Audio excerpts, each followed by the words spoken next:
Good morning, everybody, and thank you for the applause. Maybe I'm a bit out of order today, and something which I wanted to put into my memory you will see here on the slides, because I was not sure how much narcosis still hides and makes my brain a bit slower. So you can see a little bit more what I wanted to say without you showing this on the slides, but you can see it then. So sorry for that. But I hope that that I can present you something interesting for you, something which gives you some new impact on your daily work, and maybe a few words in addition about me and myself. I'm a communication scientist, business economist, and educational psychologist, and a journalist. Currently, I'm the head of this communication management department at this private university, and head of the international management for sustainability management, where I'm not an expert for biogas and renewable energies and something like this, but more an expert for things which are about how you can motivate people to participate in things, how you can motivate people for things which are not that easy to understand, like biogas, for example, and how you can enable people to understand a bit more complicated things. So today I will jump with you into a part which everybody of you experienced already, I think, and into childhood. And childhood is something which is something we sometimes really like to remember, especially in times which are not so easy, where we want to stay at home, where we think about better times. We go back into childhood because we have nice ideas about maybe our grandmother baking cookies at Christmas or things like that. So this is today's, and it's a bit different than childhood maybe for many of you, and I will combine it with something here.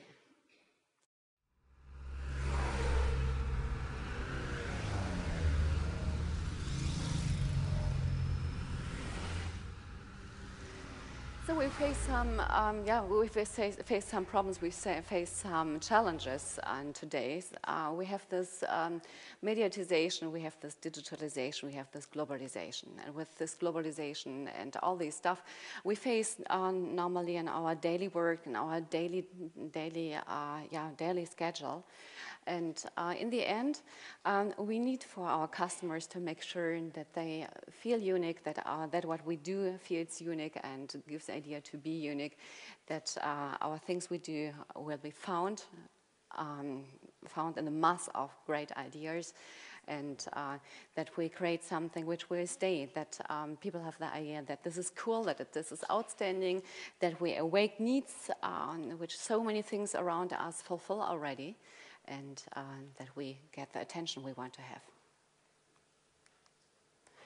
If we think about our childhood, and you think everybody thinks about childhood, what can you remember? Maybe a smell, maybe a visual, maybe some special situations, maybe a voice, maybe smell after, like I said, after cookies, or the fresh bath, or the green grass. Maybe you have some of these things in your head, in your mind, in your memory. And if you close your eyes and imagine, please don't sleep away because it's morning.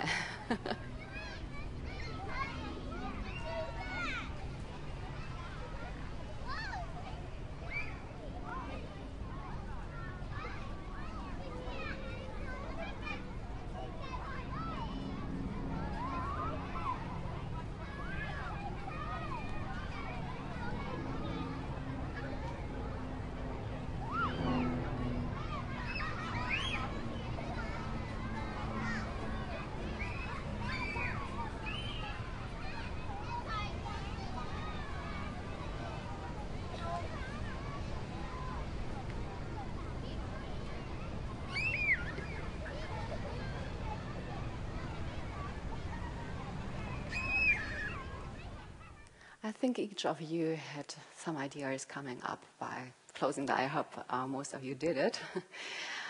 And had some good ideas, some nice visuals in front of you, some nice feelings maybe. Everything was good. That was a childhood. If we think back, we think often, or we forgot often about the bad things. We remember often the good things. And childhood was a time where, everybody took care about you and delivered you exactly that what you need. Of course, everything was easy, and you could experience the world with all your senses. You were tough and experienced everything. You had challenges, and you wanted to feel, hear, smell with all your senses, and you were full of that, and you were very open to that. You found many things interesting, and you went to the world. You were very open and wanted to get as much as you could from the environment around you.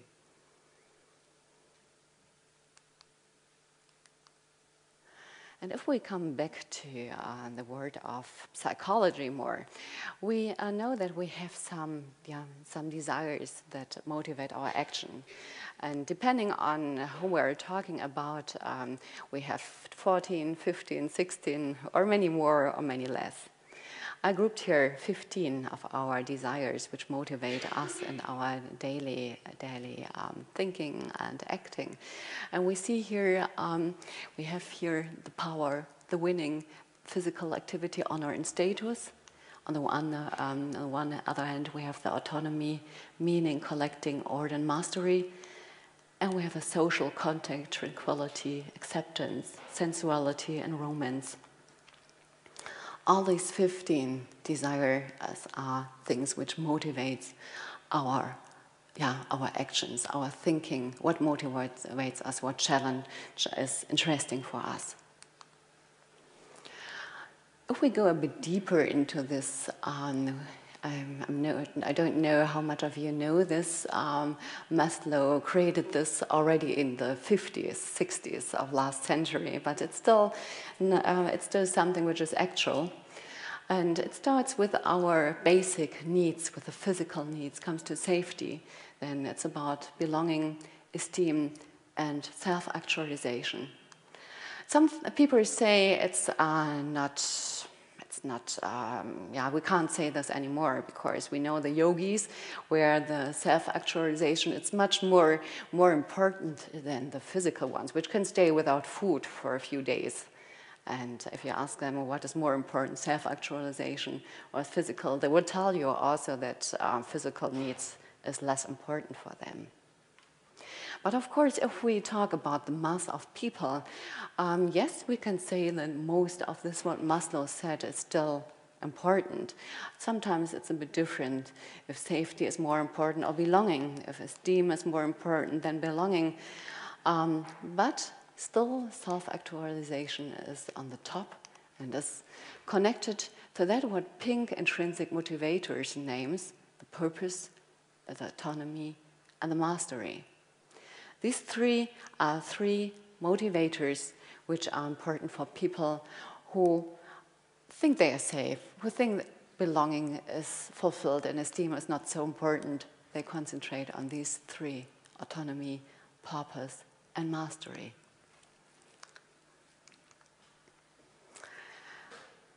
And there we have a nice model which talks also about this. It says if our basic needs are fulfilled, this is what motivates us and keeps us engaged. And it's the positive emotions at first. It's engagement, the positive relationships, the meaning, and the accomplishment. Here we see it from the neuropsychology also, how it looks like. And we have on the left side here the motivation and the challenges, and on the right side the ability and the skills. And you see here it starts here with boring and low, and increases here to high and here to anxious. We call it flow channel, what is between it, and here's the trigger point.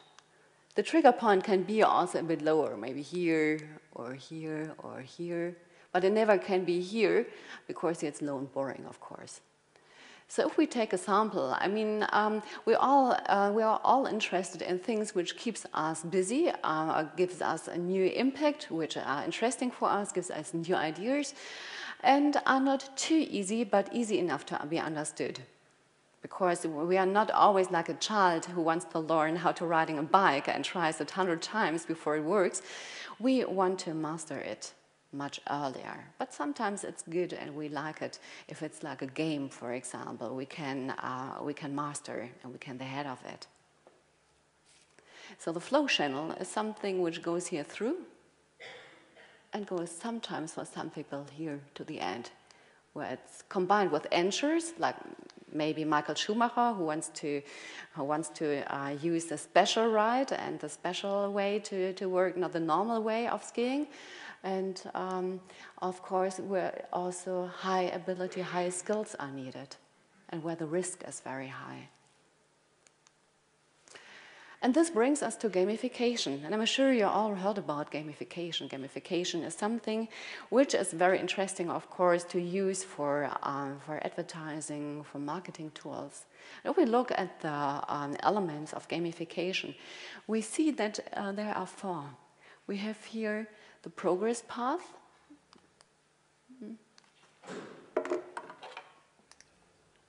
The progress path.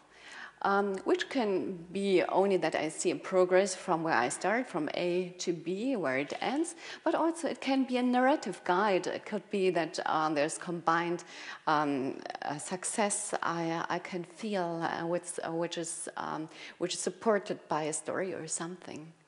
Then I have a social connection, which means that there is normally a competition structure. I'm not the only one playing the game. There's also someone else playing the game. And then I have the feedback and reward, which is very important for a lot of people to feel that I did it great, I did it good. Like in the childhood, where I did something, or the child did something and looks to the mother or father, how did I do this? So that's the feedback. And then we have the interface and user experience. I mean, if we deliver something, it should look nice, the color should match, it should give a good feeling, and it should give us a user experience. Experience is very important. If it's flat and too easy, then the people can lose interest. And this we know from gamification, which is, of course, a very important part of childhood-oriented marketing. And if we look at current gamification tools, we have these 4 which are the most important. We have the badges, we have the leaderboards, we have the points, and we have the incentives.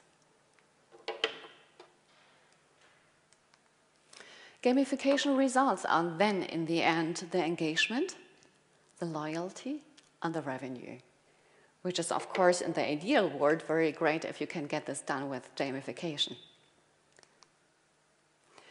From gamification to childhood-oriented marketing, it's a further step, because you think this in another direction. You come more from a holistic idea of gamification, not see it only as an element, as a piece of puzzle, but more as an idea of giving the people an entrance in a whole world.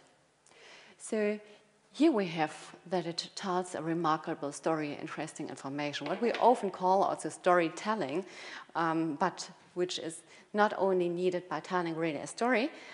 Sometimes it's enough to give a word of pictures, an idea where you can jump into and feel like you were a part of. And then you have this presents an own word, what I already said. You get into a word, you feel like a part of that, and in this word, you are also maybe somebody else. And it should be easy to understand. Of course, if you need the time to understand it and think, what can this be? And it's really like a big puzzle. Sometimes you lose interest. Because we are living in a globalized world, so you have so many things around you that it's important that people get the clue quite quick. Shouldn't be from the first look at this and you know it by hand, but it should be very easy, because otherwise you have so many other things around you that sometimes you lose interest. You think, okay, I need maybe 10 minutes to understand it. Okay, that's something for later. brings joy and fun. That's, of course, also interesting. And because this is also back to your childhood. It's, of course, also part of gamification, but not always, because competition not always need to bring joy and fun, but childhood needs to bring joy and fun. That after you master it, you are happy, you can celebrate yourself or celebrate with others. You're happy that you got something, or you are happy that you see something nice and enjoy it, only enjoy it. And it means also that you belong to a cool group. I mean, not always you need to know everybody who belongs to this cool group, but you should have a feeling that you belong to a cool group. To the people of cool coffee drinkers, for example, to the group of the people riding a cool bike or using a cool computer or whatever. I mean, if you belong to a group of people using this product as well, which is quite uncool, that's not that interesting. So if we come to the elements and tools of this childhood-oriented marketing, we see that we have 4 areas of this. We have at first the progress, the feedback and award. We have the stories and the visualization. And the visualization doesn't only mean that it's a visualization for your eyes. It also can mean that you feel it, that you smell it, that you get it with all senses you have. And then the easy and joyful design, which is very important, and the social connection. And overall, important is that all of this belongs together. That the childhood-oriented marketing means that you step into a world that gives you really a feeling of having an entrance into another area where you can feel all of this, where you can maybe also escape and get some new ideas. So this is what childhood marketing or childhood-oriented marketing brings the customer. It's joy, of course, when you mastered it or when you got it, the satisfaction that you have it, the ease or the challenge, and of course the ease after the challenge, the importance that you feel it means something, it's good, it's the last product, the most important product, it's the latest what you get. The safety, which belongs very much together, that you're on the safe side, that you have the right one, that you are on the right side, and the freedom. This is also very important, that you don't have the feeling that you are, that you can't decide in another direction, that you need to go for this way for the rest of your life. So it should bring you also some other idea to have still some flexibility. And of course the idea to feel light, to have a bit of this childhood, to have the childhood back. And to have a little bit of this feeling, to be a child, to feel light and don't need to take care of all these other stuff which is around you. Thank you.